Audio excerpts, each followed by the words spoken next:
Hi, this is Rick Draz. Welcome to a discussion about the World Tennis Club WTC Naples Stadium seatings. I'm a representative of Bermuda Royale on the Master Board. Introduction and disclaimers. This is not a WTC Master Board communication nor an official communication. This is a communication by an individual member of the WTC Master Board to some community members interested in things that may be about to happen related to our stadium and its seating. This information is not warranted or warranted, and it contains some speculative information and opinions. I've used actual survey results, but all interpretations and views are my own. Some of my views may indeed be because I don't have knowledge or visibility to some things. I worked in good faith with no intention to insult, offend, or mislead. It's a good faith communication to discuss items that are important to the community and helps me understand and influence the directions we may take. I welcome your help and consideration.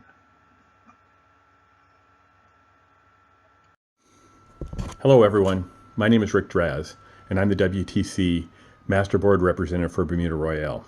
Stadium seating decisions are coming up on the WTC agenda. Bids and pricing are coming together on the different options. I'm seeing a great deal of hedging on a stadium that we'll all be proud of. In communications both at the last board meeting and in emails by my fellow board members, they seem to have forgotten your input in the discussions and the survey and are heading towards cheap. I don't know this for sure. I'm nervous about a rapid motion to do a very basic plan and then a swift vote ending discussion. Master board members keep staying formless and invisible, keeping their options open and not becoming a target. Smart politics for them, but not so good for those they represent to be able to know what they are thinking or planning. That is why I ask you now, and I will ask you at the end of this presentation, to ask your board members not to cut corners. I ask you to remind them that they have significant numbers of constituents that want a good centerpiece of our community. As time and summer have set in, the impact of the community meetings and the survey have grown fuzzy, it seems. This discussion is too important for me to remain quiet at the 11th hour and then let it slip by in a quick vote or a procedural move in a board meeting. If that happens, then next fall, when large numbers return, everyone will be asking how it could have happened. I can't take that risk. So I communicate now when I can make a difference. I know it's risky I know it's risky that it'll make some of my board members unhappy with me for disturbing their constituents to ask them questions and to explain their positions on this issue. My voice, though, is not enough to convince the people that want to go cheap. Since no one has taken shape on the board and they are non-committal, I act now while there is still time for you to influence them. Thanks for looking through this presentation where I will remind folks what the survey said. Thank you. I reviewed this presentation with a few folks. I want to add a few things. I pretty much do the video in one take and don't have editing or splicing capability, so I want to clarify with some additional comments to avoid misunderstanding. I clearly don't want to imply that I am alone on the board in believing we need to address stadium seating in a high-quality approach. I have received some support in recent days and some other inkles of like-minded views, but much more on the side of discounting the community input and corner cutting. That's why I'm appealing to the community this way. I'm thankful that things may be turning in how we address problems, but we need help from all of you to help your board members and to bolster their courage in this critical area. Believe it or not, we are at the 1-year mark for the bleacher seating being closed or condemned. It first appeared in the Master Board minutes in June-July of 2018 meeting minutes. That's a long time. It can't be reversed, but we still need to get it right. Now let's get into the details of what you have told us from the surveys and the community input.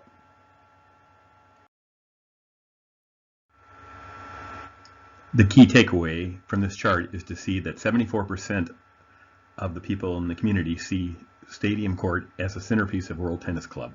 That's about 3/4 of the community, a very significant margin.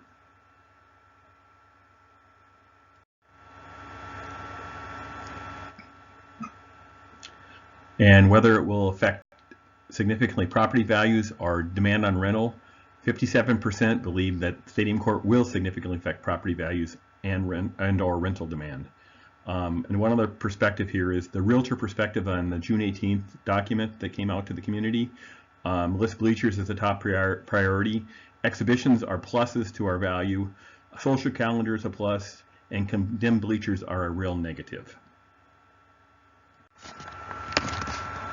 How often do you attend the tennis exhibitions on Thursday nights? 45.86% attend usually, 33.76 attend sometimes or rarely, and 20.38% never attend.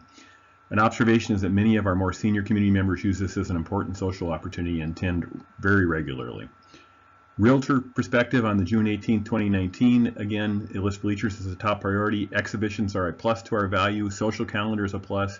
Condemned bleachers are a real negative.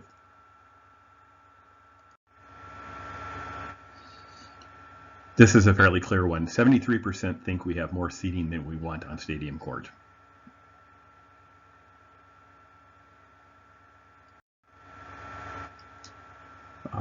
We also have pretty strong support for the 120 to 180 capacity in Court 11. So 68% support 120 to 180, and only 14% disagree with that as the quantity. Greatly reduce the seats on Court 10 and Court 12. 79% agree that we should reduce the courts on Court 10 and 82% on Court 12. So that's also fairly clear statement. This is a long question and a little bit convoluted, but it basically talks about reducing seating on the east side where the sun would be in people's eyes and putting most of the seating on the west side. And it uses an example just to give people a concrete idea. It also specifically says that the example is not definitive, but in general we got agreement on this. 72% support 120 to 180 seating, and 8% disagree. And people support major seating on the west side in conjunction with much smaller seating on the east side. So the concept of a biased arena has been kind of okayed.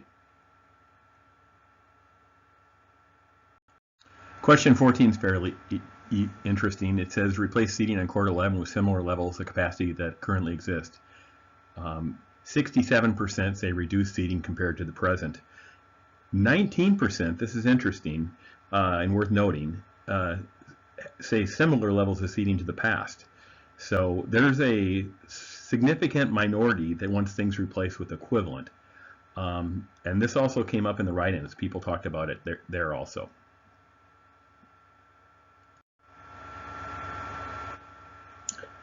Question 17. Basically, this is a question about just don't do anything with the seating, just leave it all in the in courts. Here you have a strong 65% say no, they want stadium seating. Only 16.6% say do not replace. This also is a sizable minority, but it's smaller than the 19% that say replace the seating with like seating. So there's probably about there's 19% on the one side that says replace the seating as is, and there's 16% on the other side that say don't replace any seating. It would be a mistake to dismiss our quote one minority group and not point out that there's another one that has just as strong a feelings the other direction.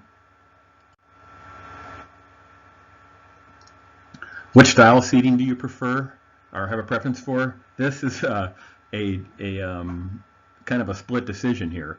You have 23% that like the bleachers, 19% like tiered patio seating, and 16% like both, and 42% have no preference. So we have kind of a mix in the running here.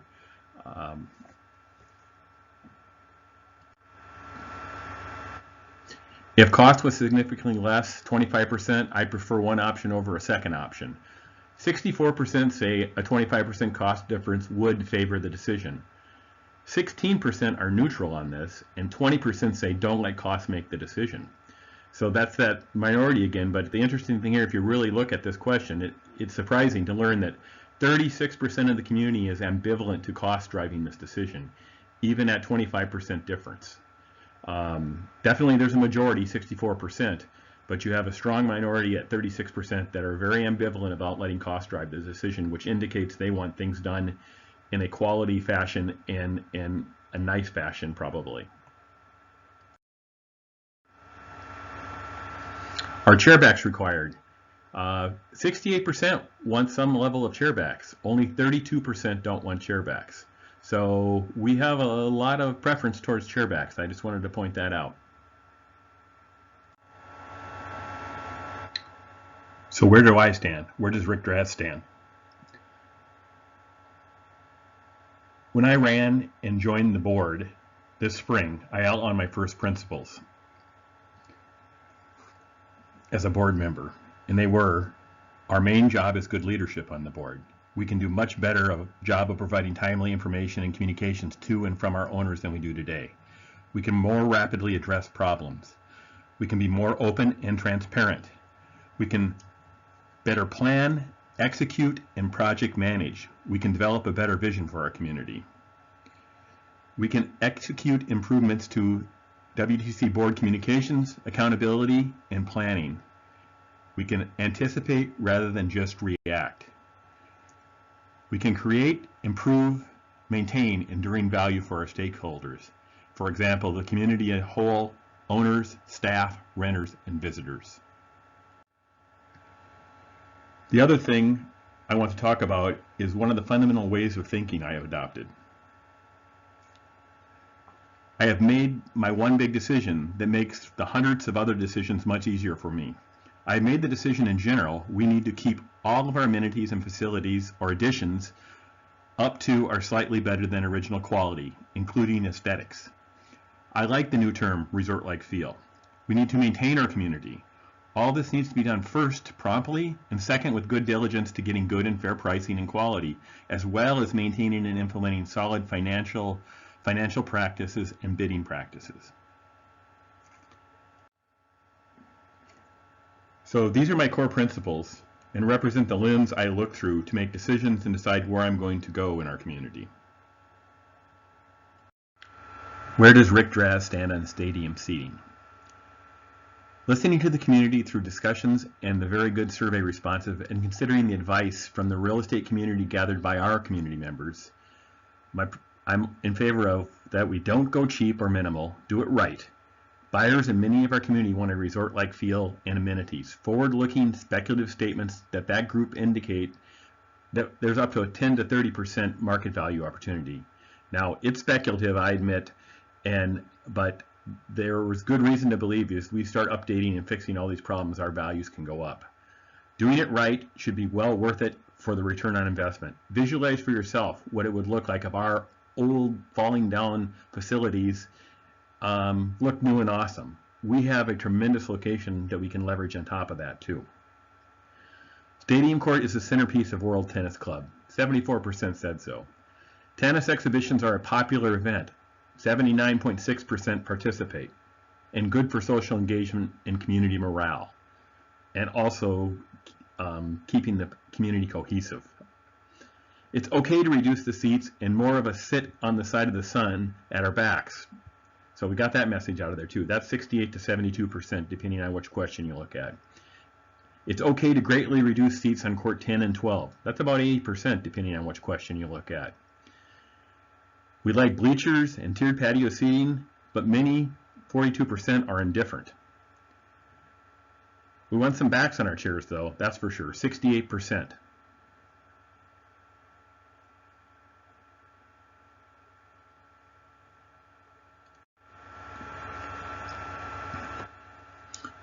So where does Rick Draz stand with stadium seating? I will work towards a beautiful design that has 150 to 180 seats, that has a patio tier at the same level with the current patio in front of the tennis office. The patio will be on the west side. It should have ramp access to welcome stair and mobility challenged neighbors and guests. It should comply with all laws for safety and access, things such as rails, ramps, etc. The design will also be a combination with good bench seating available too, so we should put some benches in. I'm open as to if the bench seating goes above the patio level and or several additional rows on the east side of the stadium court, or both. I'm even okay if we put a front row bench seat on the ground level in front of the patio tier. I'm open-minded about how we discuss that, and I just want to let people know verbally here that I'm open to bleacher seating at a high level also. It's not a deal breaker, but we should be talking about it in all earnestness. And I think what I like about the combined look is it satisfies 100% of our constituencies. 23% want bleachers, 19% want tiered, 16 both, and 42% have no preference. If we do the combo plan, everybody gets what they asked for. And it looks kind of cool and nice looking and up to date instead of old-fashioned and wore out.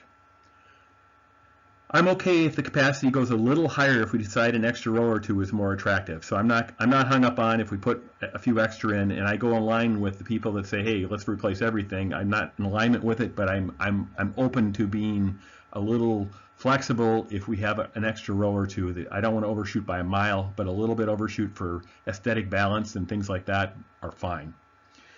We should put chair backs and arms on the patio seats. Chair backs on all or many of the bench seats. Benches made of synthetic wood. And I think we got the message on chair backs, so I really would like to see that in there too. Board members that don't respect the survey. All those numbers that I mentioned earlier, 74, 79.6, 68 to 72, 68%. Those are big percentages of our community. Board members that want to just discard the input from the survey and come up with their own great ideas and cut corners, they should listen to their constituents. And I believe their constituents will remind them, and they will remember if they don't listen to them. So to finish up here, please contact your board reps. Stadium seating decisions are coming up soon on the WTC agenda. Bids and pricing are coming together on different options. I'm seeing a great deal of hedging on a stadium that we will all be proud of. In communications at the last board meeting and in emails, my fellow board members, and in community feedback to me from discussions with board members, they seem to have forgotten, my fellow board members, your input in discussions in the survey and are heading towards cheap. I don't know this for sure. I am nervous about a rapid motion to do a very basic plan. So somebody can make a motion on the floor and somebody could second it, and then we could have a vote, and that'd be a swift ending to discussion and the decision would be made. Most board members are staying formless and invisible on this. Some are making things visible at a lighter level. They're keeping their options open and not becoming a target. That's smart politics for them, but it's not so good for those they represent to be able to know what they are thinking or planning. So I urge folks to reach out to your board members and let them know your desires before it's too late, and ask them what their plans are, what they're supporting, where they're heading.